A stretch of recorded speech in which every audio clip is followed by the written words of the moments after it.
Avant-hier, on discutait avec un ami suite à un projet qu'on voulait mettre en place. Et à chaque fois quand il prend la parole, il me parle du plan B, quoi on fait. En fait, ça sonne pas bien dans ma tête. Et c'est après que je me suis dit, ça c'est intéressant, il faut que je fasse une petite vidéo par rapport à ce sujet.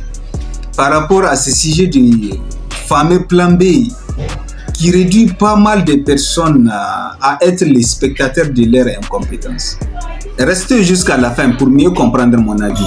Alors si tu es nouveau ici, je me présente rapidement. Mon nom c'est Moutari Sifou, je suis entrepreneur et sur cette chaîne vous trouverez pas mal de contenus éducatifs sur de différentes thématiques.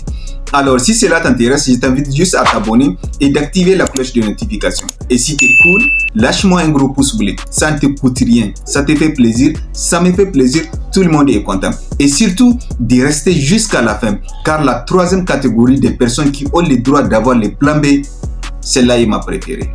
Sur ce, on est parti. Il ne faut jamais avoir le plan B. Il y a seulement 3 catégories de personnes sur Terre qui ont le droit d'avoir le plan B. Alors peut-être que vous en faites partie. Alors, la première catégorie de personnes qui ont le droit d'avoir le plan B, ce sont les perdants. Les perdants ont tous un plan B.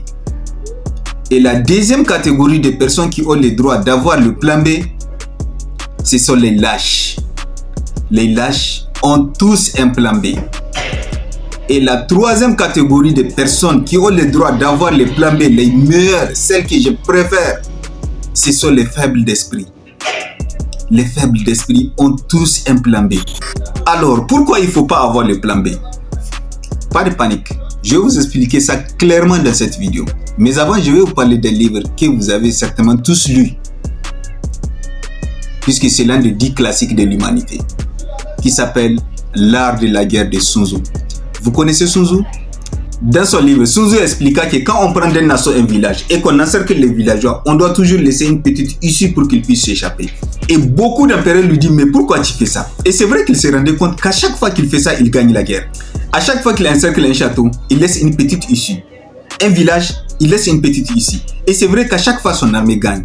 Un jour, l'empereur était exténué. Lui dit, dis-moi, quelle est cette technique extraordinaire? Et Sun Tzu lui dit, quand on encercle un village et qu'on veut massacrer l'homme, femme et enfant, et que les gens savent qu'ils n'ont aucune issue, comme l'homme et la femme savent qu'ils vont mourir de toutes les façons, ils vont ramasser tout ce qu'ils peuvent et ils vont se battre avec ce qu'on appelle l'énergie du désespoir.